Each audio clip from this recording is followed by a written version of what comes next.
इस क्वेश्चन में हमें एक मेंबर या प्लैंक गिवन है जिसका नाम है ओ ए, और ये ओ से पास होने वाली एक हॉरिजॉन्टल एक्सिस के अबाउट एंटी क्लॉकवाइज सेंस में टर्न कर रहा है। जब ये प्लैंक हॉरिजॉन्टल पोजीशन में था तब इसके ऊपर एक एम मास का ब्लॉक रख दिया जाता है और वो भी इसके साथ घूमने लगता है, और ये गिवन है कि जब प्लैंक का एंगल हॉरिजॉन्टल से थीटा एंगल बनता है तो ये मास स्लिप कर जाता है। तो हमें इस प्लैंक मेंबर और मास के बीच में फ्रिक्शन कोएफिशिएंट की कैलकुलेशन करनी है। तो देखिए, सबसे पहले हम लोग इसमें स्मॉल एम मास का एफबीडी बनाएंगे।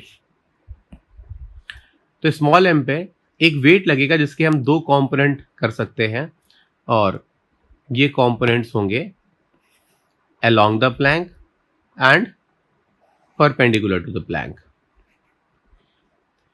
तो इस वीडियो में आगे जाने से पहले जो बच्चे IIT JEE और नीट की प्रिपरेशंस करते हैं और वो चाहते हैं मुझे कोटा की कोचिंग्स की मटेरियल्स चाहिए, जैसे कि वीडियो लेक्चर्स, उनके मॉड्यूल्स, उनके DPPs, तो आप हमारे टेलीग्राम चैनल पे आ सकते हो।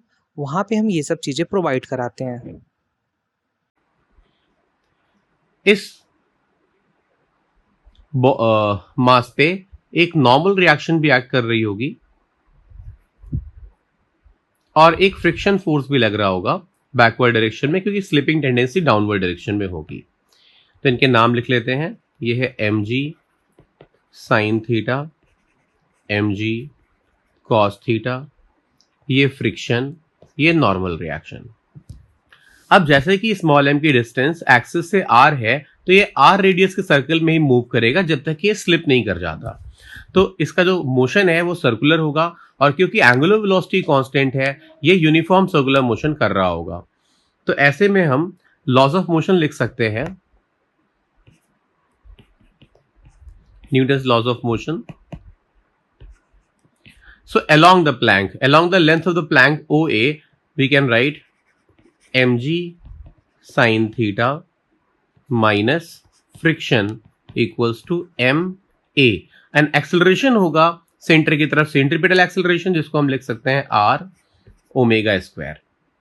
ओके, अब क्योंकि यूनिफॉर्म सर्कुलर मोशन है इसलिए टेंजेंट के अलोंग कोई एक्सेलरेशन नहीं होगा, इसलिए हम कह सकते हैं n की वैल्यू क्या होगी, n की वैल्यू होगी mg cos theta. Along tangent forces balance होंगे।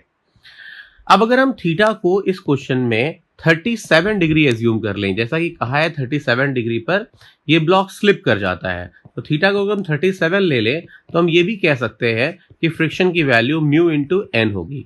तो ये वैल्यूज को इक्वेशन फर्स्ट में रखने पर we will get mg sine 37 would be 3/5 minus f को हम लिख सकते हैं म्यू टाइम्स n, और n होगा mg cos 37 which is 4/5 equals to m r को हम लिख सकते हैं 0.5 और omega square, so omega is actually 3, so omega square is 9। Okay, अब इसको थोड़ा सॉल्व कर लेते हैं। तो मास पूरी इक्वेशन से कैंसिल हो जाता है, g की वैल्यू को 10 मान लें तो g इंटू 3/5 बन जाएगा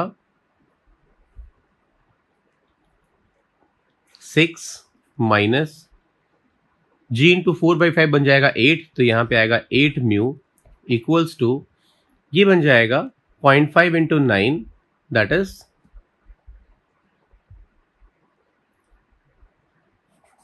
4.5।